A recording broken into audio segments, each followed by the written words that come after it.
Graça e paz, meu irmão, graça e paz, minha irmã, espero que você esteja bem. Vamos hoje, com muita felicidade no nosso coração, concluir essa nossa caminhada pela Carta de Filipenses, uma caminhada que, pelo menos para mim, trouxe muito proveito, muito alimento para a minha alma, muito aprendizado. Espero que para você tenha sido também igual. Que você tenha aprendido, revisitado verdades importantíssimas da palavra de Deus para mim e para a sua vida. E agora chegamos ao final do capítulo 4.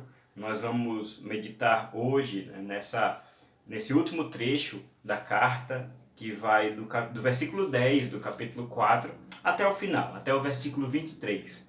Vamos ler com atenção, com muita gratidão no nosso coração.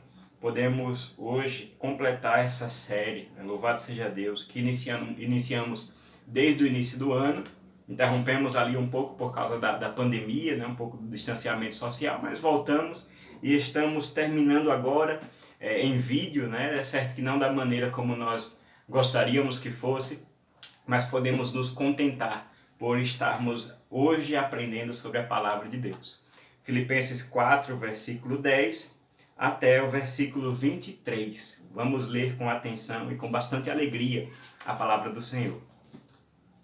Alegrei-me sobremaneira no Senhor, porque agora, uma vez mais, renovastes a meu favor o vosso cuidado, o qual também já tinhais antes, mas vos faltava a oportunidade. Digo isto não por causa da pobreza, porque aprendi a viver contente em toda e qualquer situação. Tanto sei estar humilhado, como também ser honrado. De tudo em todas as circunstâncias, já tenho experiência, tanto de fartura como de fome, assim de abundância como de escassez. Tudo posso naquele que me fortalece. Todavia, fizestes bem associando-vos na minha tribulação. E sabeis também vós, ó Filipenses, que no início do Evangelho, quando parti da Macedônia, nenhuma igreja se associou comigo no tocante a dar e receber, senão unicamente vós outros.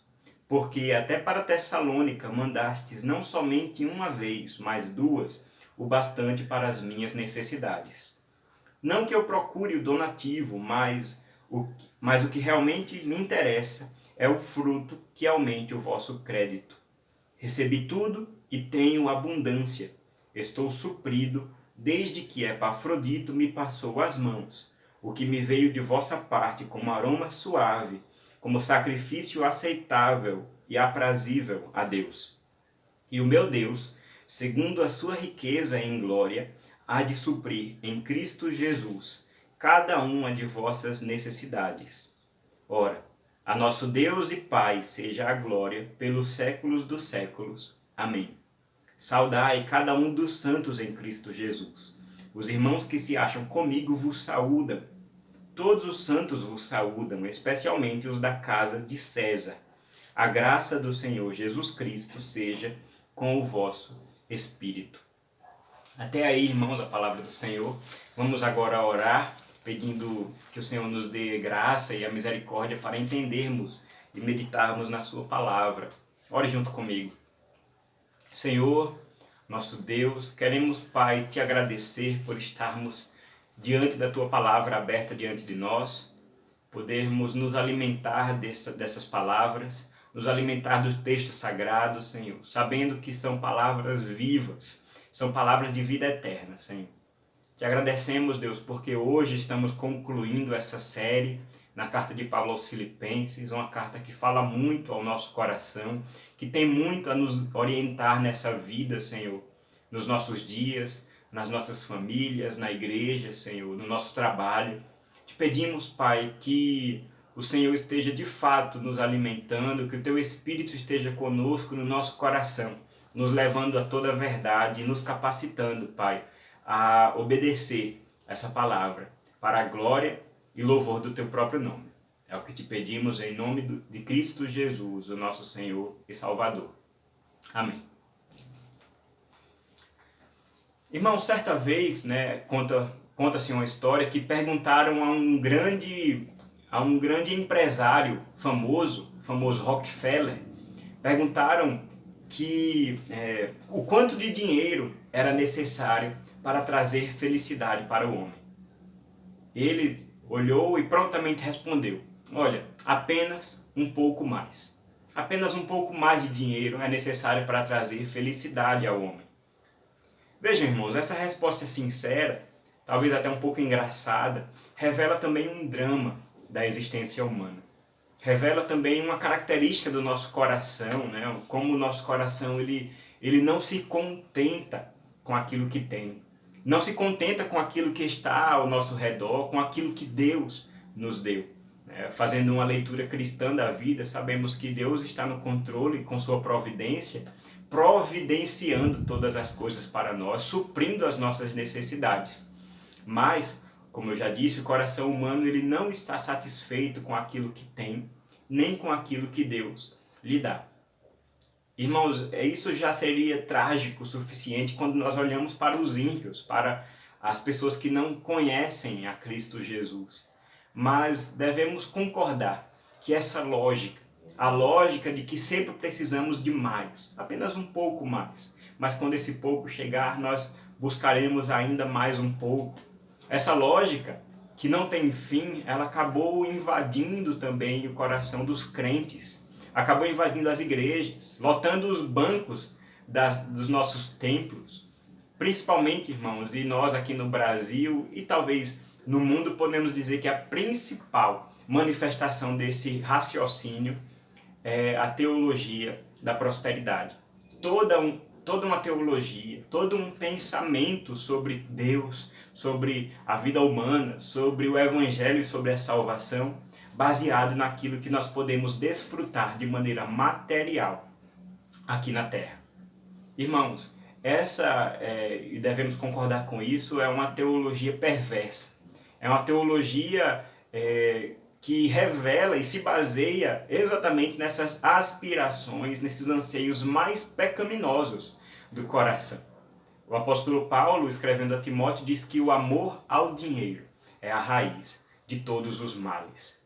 Então, irmãos, devemos entender que estamos diante de algo muito sério, algo que não deve ser tratado de maneira banal, de maneira como se fosse algo de pouca importância. Pelo contrário, devemos zelar, olhar para o nosso coração, sondar o nosso coração para a maneira como nós lidamos com o nosso dinheiro, a maneira como nós olhamos para as riquezas da nossa vida, olhamos e tratamos as nossas necessidades diárias, rotineiras que nós temos, todos nós temos necessidades.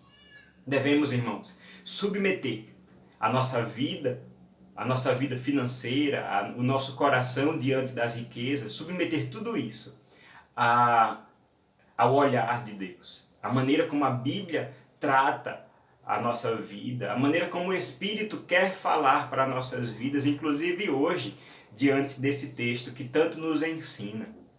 Devemos, irmãos, buscar refutar no nosso coração, na nossa mente, essa falsa teologia da prosperidade, enquanto olhamos para a palavra de Deus e percebemos e lemos sim que o crente em Cristo Jesus é uma pessoa próspera, mas ela é próspera de uma maneira totalmente diferente do que essa teologia, do que o mundo, na verdade, prega. Nós buscamos uma verdadeira teologia da prosperidade. E é sobre isso, irmãos, que nós vamos falar hoje, olhando para esse texto aqui, o trecho final da carta de Paulo aos Filipenses. E pode, de repente, parecer estranho, né, para o leitor, a primeira leitura, o fato do apóstolo Paulo, de repente, passar a falar sobre dinheiro, oferta, no final de uma carta tão bonita, né, sobre humildade, sobre a luta do evangelho, sobre como deve ser a postura dos crentes diante do sofrimento. Mas nós devemos lembrar algo que foi falado no início da nossa série, em alguns pontos específicos, mas que volta como o grande ponto que Paulo trata sobre isso. Paulo está escrevendo essa carta, irmãos, para agradecer os filipenses por causa de uma oferta generosa que eles deram para o apóstolo. O apóstolo Paulo estava preso em Roma, muito provavelmente. Estava ali, né, já perto do fim do seu ministério. O apóstolo Paulo, que foi o plantador dessa igreja, né, cerca ali de 10 a 15 anos antes, no passado, o apóstolo Paulo estava plantando essa igreja na região de Filipos, na região da Macedônia, e agora eles têm essa oportunidade de ajudar o apóstolo Paulo em suas necessidades. E por causa disso eles enviam um homem, né, um mensageiro, levando essa oferta missionária, esse homem chamado Epafrodito, levando essa oferta missionária, mas também relatos sobre como andava a saúde espiritual daquela igreja. E aí, irmãos, nós somos presenteados com essa carta maravilhosa do apóstolo Paulo, carta que estamos concluindo hoje nessa série, cartas que trazem ensinamentos tanto para a vida daquela igreja como também para a nossa vida como igreja hoje, como crentes em Cristo Jesus hoje. E agora, irmãos, nós chegamos nesse trecho em que Paulo, de fato, ele para agradecer pela generosidade, pela fidelidade, pelo amor daqueles irmãos que eles estiveram com a vida do apóstolo tão sofrido, né? Estava ali naquele momento preso, certamente cheio de necessidades. E agora ele tem a oportunidade de agradecer por meio dessa carta. Então, irmãos, como eu já disse, vamos meditar sobre a verdadeira teologia da prosperidade. Se somos prósperos como crentes em Cristo Jesus, que tipo de prosperidade é essa? O que é que Cristo nos dá de maneira muito próspera, de maneira muito pródiga nessa vida? Muitas coisas poderíamos dizer. Mas olhando para esse texto, Filipenses 4, versículos 10 até 23, podemos encontrar aqui 3 grandes dádivas que Cristo nos dá por estarmos unidos a Ele. Então, irmãos, vamos meditar hoje a verdadeira teologia da prosperidade e podemos perceber aqui, já no início, que Cristo nos dá um contentamento firme. Cristo nos dá um contentamento firme. Podemos olhar, irmãos, aqui no versículo 10, que Paulo, ele expressamente, ele diz que se alegrou muito no Senhor. Alegrei-me sobremaneira no Senhor.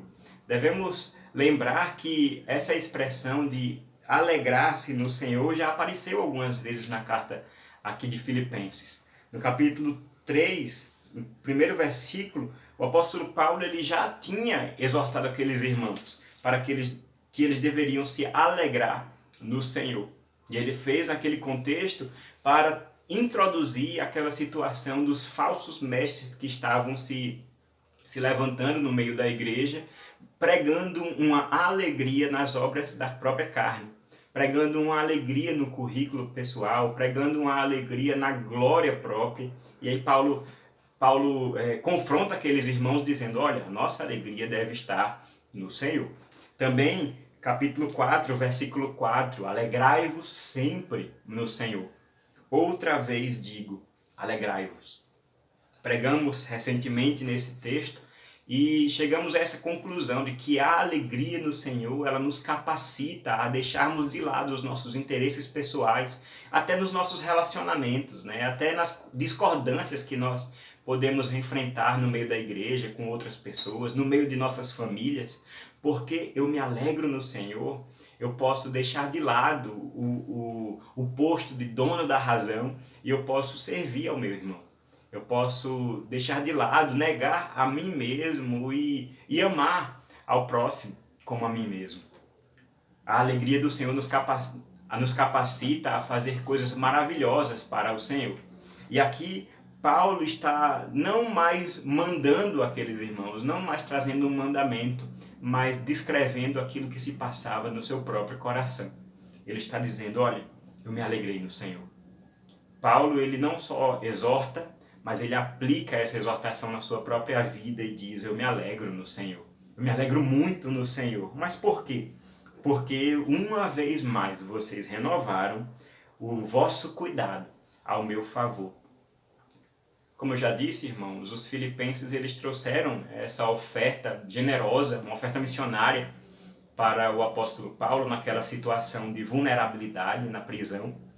E Paulo ele reconhece nessa oferta uma manifestação do cuidado que aqueles irmãos tinham por ele. Mas olha a linguagem dele, irmãos. Olha a linguagem do apóstolo Paulo. Vocês renovaram o cuidado de vocês ao meu favor, mas vocês já tinham esse cuidado, o qual também já tinhais antes, mas vos faltava a oportunidade. Olha a leitura que Paulo faz aqui da situação. Ele agradece aqueles irmãos, ele se alegra no Senhor pelo ato de generosidade daqueles irmãos, mas ele não espera a oferta chegar para entender que os irmãos tinham cuidado e amor pela sua vida. Pelo contrário, ele sabia que mesmo antes, quando aqueles irmãos ainda não tinham tido oportunidade de oferecer essa oferta, talvez pelas perseguições, talvez pela pobreza dos irmãos, né? De repente eles estavam há muito tempo juntando, né, esse montante generoso para entregar ao apóstolo Paulo nessa situação de vulnerabilidade na prisão. Mas o que nós percebemos aqui é que o apóstolo Paulo ele olha para a vida daqueles irmãos e diz: olha, eu sei que vocês têm esse cuidado por mim. Não é necessário uma oferta para que isso se mostre. Não é necessário que apareça dinheiro na minha conta, né, contextualizando. Não é necessário que eu olhe com os meus próprios olhos para uma bolsa cheia de dinheiro que chega aqui diante de mim. Não, eu sei que vocês sempre tiveram esse cuidado pela minha vida e por causa disso eu agradeço ao Senhor pela vida de vocês. Eu sei que vocês tinham esse cuidado antes, vocês só não tinham oportunidade.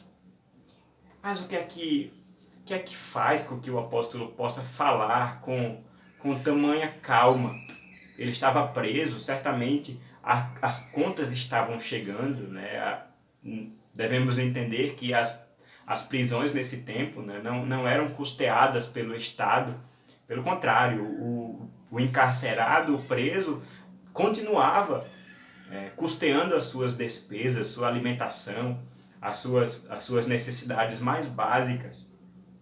E aí nós devemos entender o que é que capacita Paulo a falar dessa maneira. O que é que faz com que um homem em estado de extrema necessidade ele seja grato, mesmo quando a oferta ainda não tinha chegado? Nós devemos entender o contentamento que Cristo nos dá. Olha o que ele diz no versículo 11. Digo isto não por causa da pobreza. Paulo descreve o seu estado como um estado de pobreza. Ele estava desprovido de bens. Mas ele não está alegre por ter recebido oferta por estar num estado de pobreza. Ele está alegre no Senhor, porque ele aprendeu a viver contente em toda e qualquer situação. Aqui, irmãos, nós vemos essa maravilha que Cristo nos dá, que é o contentamento cristão. Talvez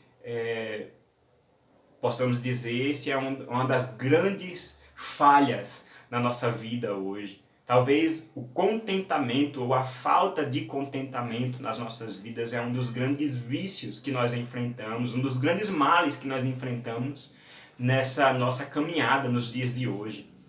Em tempos que o consumo ele tenta administrar a nossa vida, tenta dizer como, quando nós seremos felizes ou não, quando nós estaremos plenos em nossa vida ou não. A verdade de que Cristo exige de nós o contentamento, o estar feliz, alegre e grato em qualquer situação, nos desafia. Desafia a lógica desse mundo, desafia a lógica do consumo desenfreado, de que eu preciso ter para ser feliz.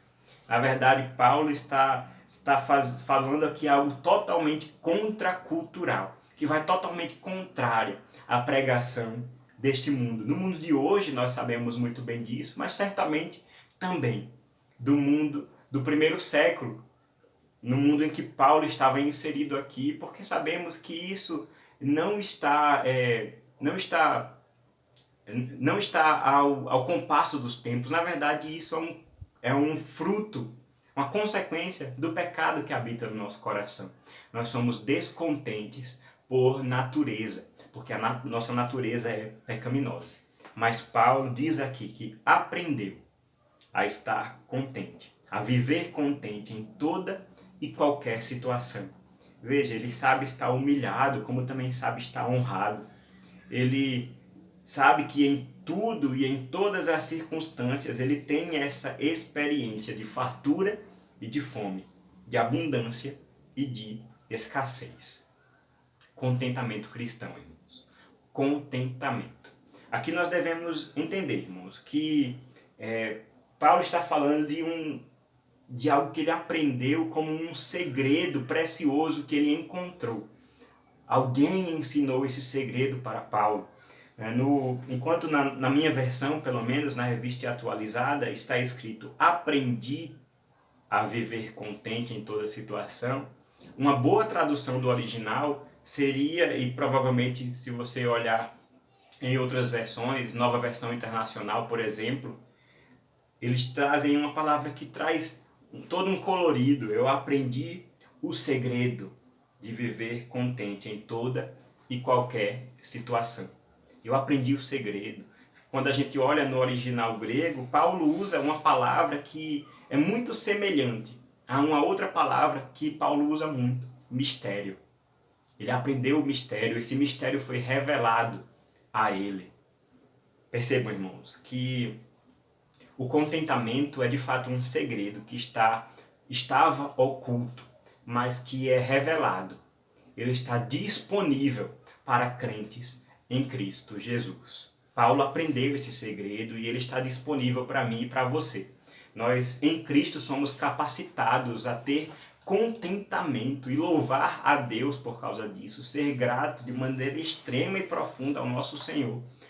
Não porque Ele nos deu, mas apesar daquilo que temos, muitas vezes, apesar das necessidades, apesar do sofrimento, apesar das tribulações, nós estamos contentes no Senhor. A palavra contentamento aqui, a palavra contente em toda e qualquer situação, também diz muito para nós. No original, a palavra contente aqui, ela também é semelhante a uma palavra conhecida nossa.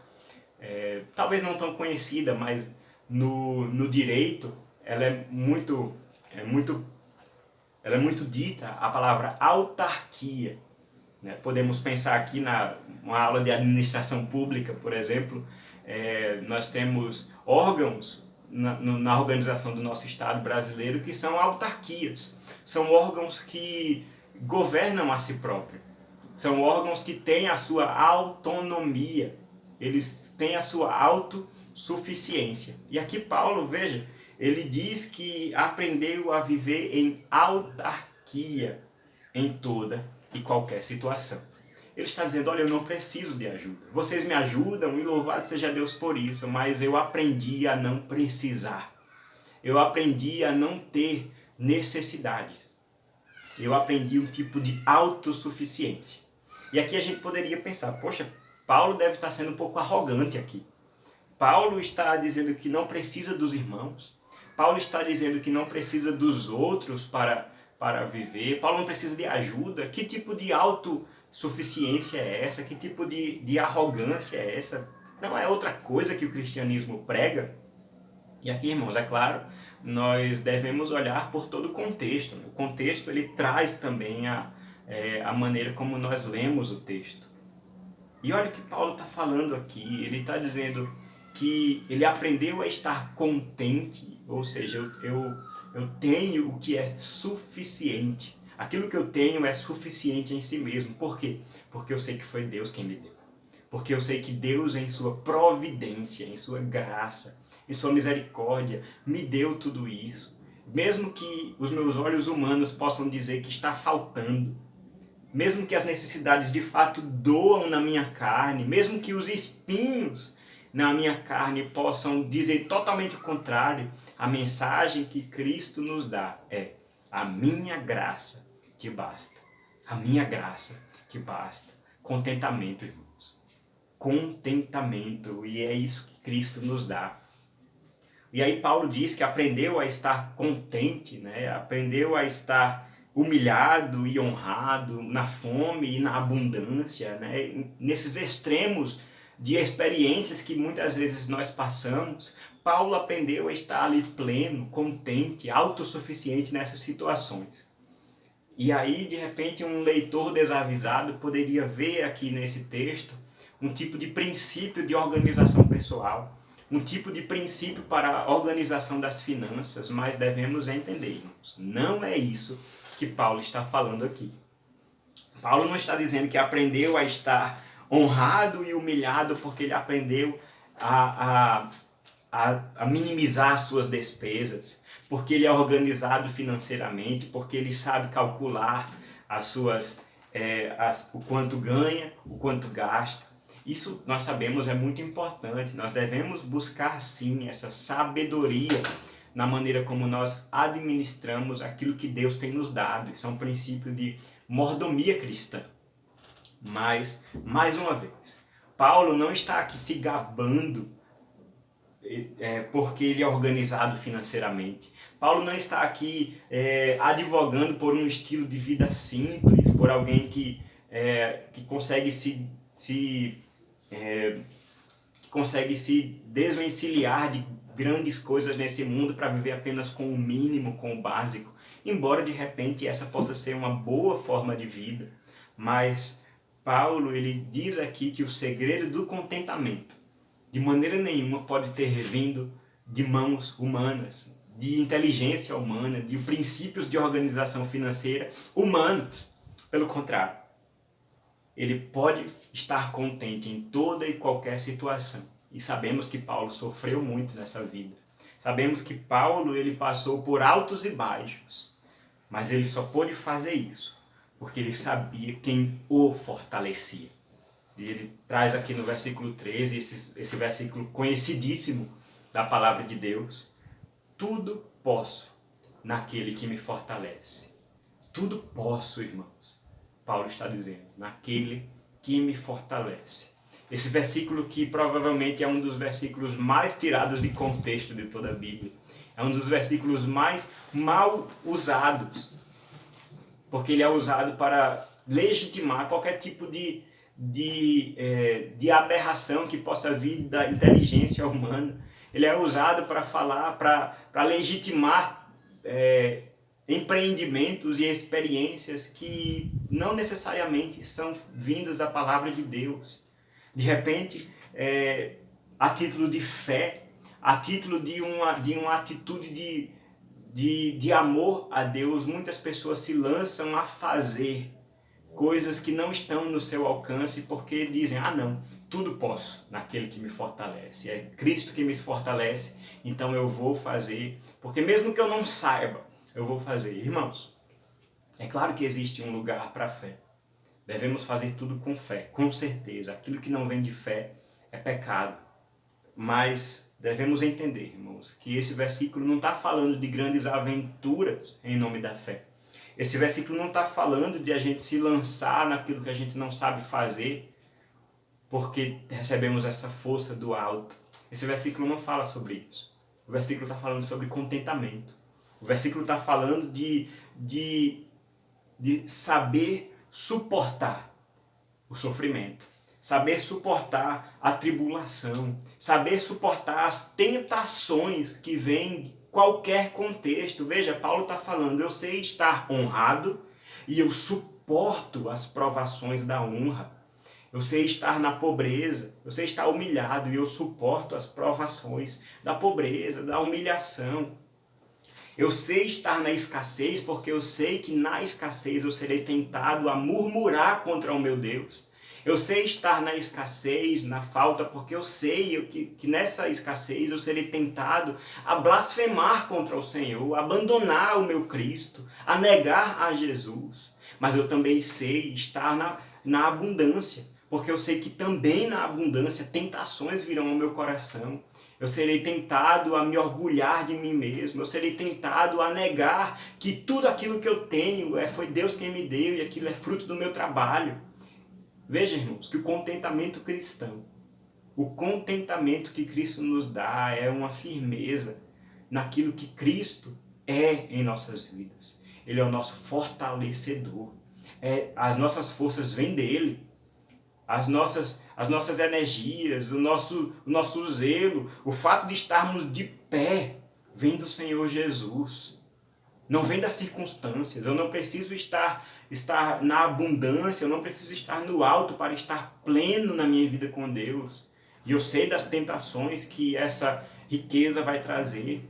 Ao mesmo tempo, se eu estiver no baixo, se eu estiver na fome, se eu estiver na pobreza, eu sei também que lá eu estarei sendo fortalecido pelo meu Senhor Jesus Cristo. Ele que se humilhou, Ele que é o meu exemplo de humilhação.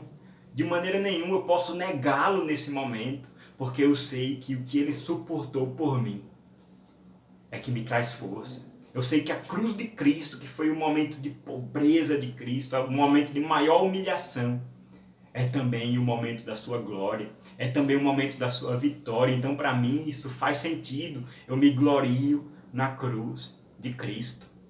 É somente na cruz de Cristo que nós nos gloriamos, não no que temos, não no que temos à nossa disposição. Tudo isso, irmãos, é passageiro.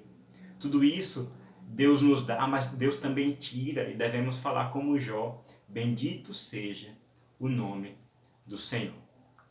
Cristo nos dá contentamento. E louvado seja Deus por isso, irmãos.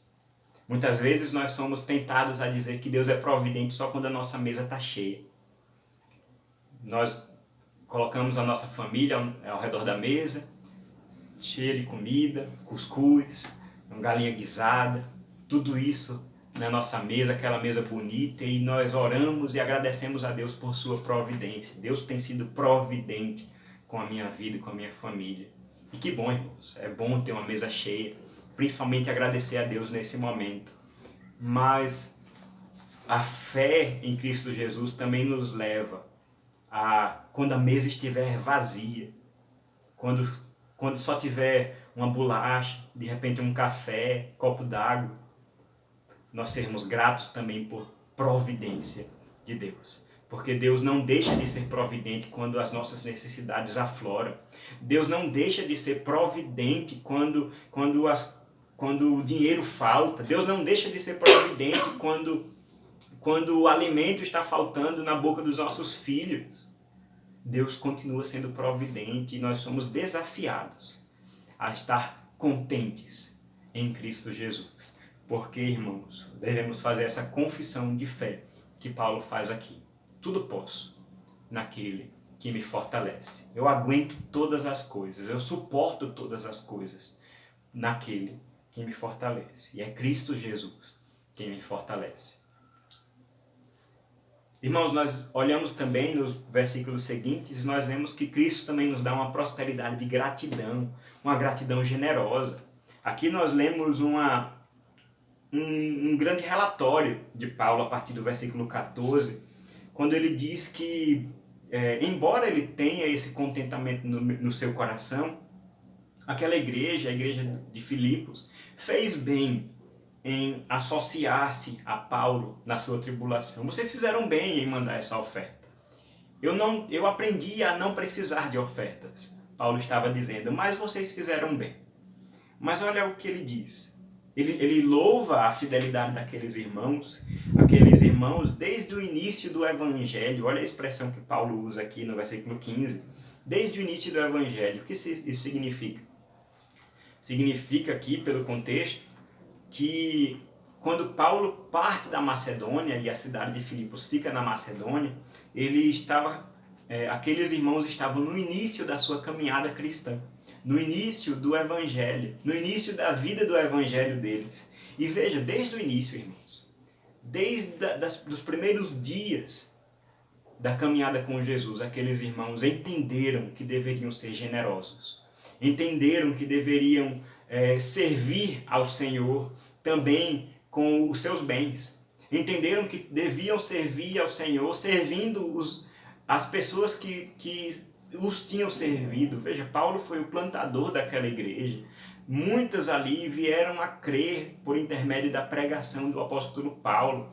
Então eles, em uma demonstração de gratidão, eles abriram os seus bolsos e ofertaram com muito amor com muito carinho na vida desse apóstolo, já no início da sua caminhada, no início do Evangelho. E aí Paulo, ele diz que isso foi muito providencial, porque naquele momento, no momento em que ele chegou na Tessalônica, no momento em que Paulo teve ali grandes tribulações, e isso nós podemos ler no livro de Atos, a igreja de Filipos foi a única que o atendeu naquele momento. Percebam, irmãos, que Deus levanta os crentes. Deus levanta os crentes para que eles sejam generosos e possam servir uns aos outros, cuidando uns dos outros. E aqui, irmãos, muitas vezes nós somos colocados na posição daqueles que vão ser cuidados. E não, primariamente, não é nada de errado nisso. Muitas vezes nós devemos sim ter a sinceridade de dizer: meu irmão, eu estou precisando de ajuda, eu preciso de comida, eu preciso de uma cesta básica. E não há problema nenhum nisso, irmãos, porque a igreja é para isso mesmo. Nós devemos servir uns aos outros, amar uns aos outros, mas não somente da boca para fora. Isso muitas vezes vai significar que nós precisamos ajudar os outros financeiramente, nas necessidades mais básicas. Mas o problema se instala, irmãos, quando nós apenas nos vemos como receptores das bênçãos. E esquecemos que Deus também conta conosco para sermos generosos, para sermos canal de bênção na vida dos outros irmãos. No pouco, mesmo que de repente não dê para estabelecer aqui grandes ofertas como essa igreja fez, quando Deus nos dá oportunidade, devemos também servir aos outros. Devemos fazer isso, irmãos, sabendo que isso também é um louvor ao nosso Deus. Porque olha a linguagem de Paulo mais uma vez aqui. Paulo ele está dizendo: olha, vocês fizeram bem em se associar comigo. Vocês fizeram bem em enviar essa oferta para mim. Que bom que vocês enviaram. Mas no versículo 7, Paulo diz pelo que ele é grato. Ele é grato pela oferta. Mas no versículo 17 ele diz: eu não estou procurando donativo. Eu não estou procurando essa oferta. Paulo, de maneira nenhuma, era como aqueles falsos pregadores que buscavam a pregação do evangelho como a sua fonte de lucro. Na primeira carta de Paulo a Timóteo, nós vemos Paulo batendo de frente com esses homens, quando ele diz, olha, eles, no capítulo 6, olha, eles pregam e enchem a sua pregação de filosofias, de linguagem bonitas e genealogias, porque eles pensam que a fidelidade é fonte de lucro, a piedade é fonte de lucro. E aí no versículo 6, Paulo diz, olha, de fato, a piedade é uma fonte de lucro maravilhosa, mas é uma fonte de lucro espiritual. A piedade com contentamento é uma grande fonte de lucro, é isso que Paulo fala. Pregar o evangelho é uma bênção.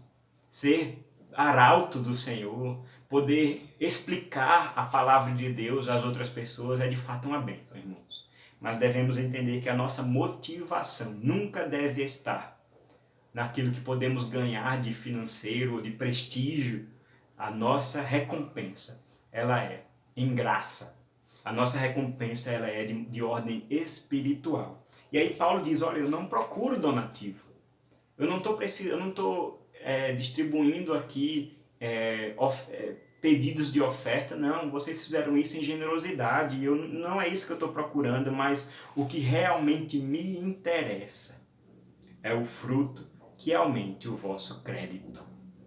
O que realmente me interessa é o fruto que aumente o vosso crédito. O que significa isso? Paulo ele está alegre, ele está grato no Senhor pela oferta que ele recebeu dos filipenses, não pela oferta em si.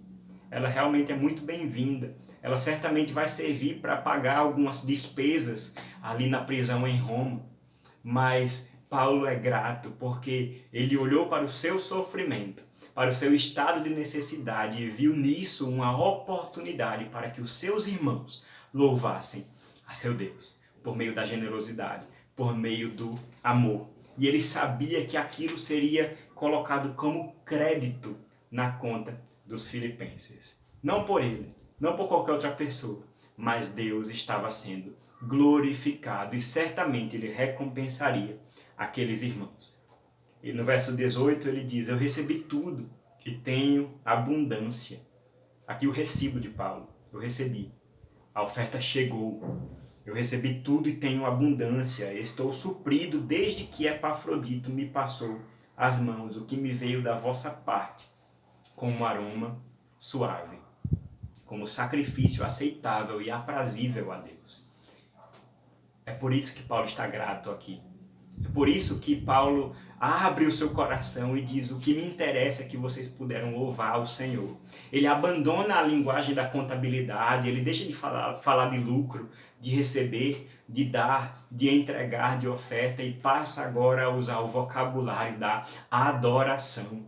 A adoração que no Antigo Testamento era realizada por sacrifícios que subiam como aroma suave a Deus. E ele está dizendo que essa oferta levantada aqui pelos irmãos filipenses, chegando ali na cela do apóstolo Paulo, aquilo ali é contemplado não por Paulo, mas pelo Senhor Todo-Poderoso como um louvor ao seu próprio nome.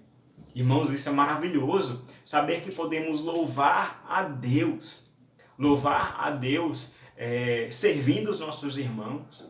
Isso é maravilhoso, irmãos, e é por isso, embora muitos possam achar um tipo de escândalo, né, e o mundo questiona isso, acha um absurdo, nós, baseado em textos como esse, nós achamos e fazemos com consciência muito tranquila o fato de levantarmos dízimos e ofertas no culto público. Poderíamos ter vergonha disso, poderíamos fazer isso sempre às escondidas, como sabemos que falar de dinheiro é um pouco escandaloso e um pouco vergonhoso, mas fazemos de peito aberto, porque entendemos que a nossa generosidade chega ao trono da graça como um louvor, oferta suave, oferecida como sacrifício aceitável e aprazível a Deus.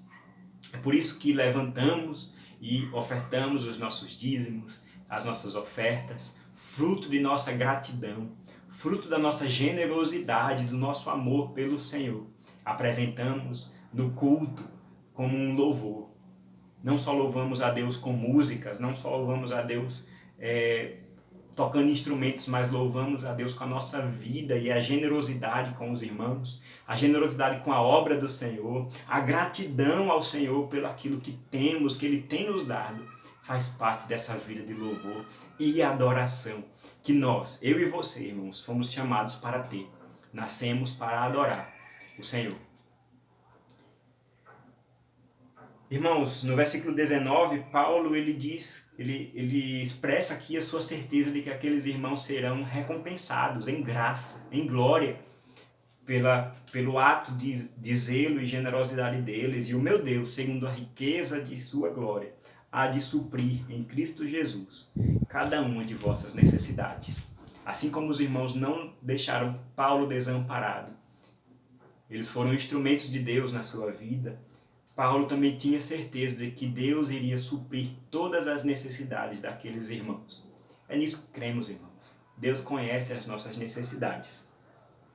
Ora, a nosso Deus e Pai seja a glória pelos séculos dos séculos. Amém.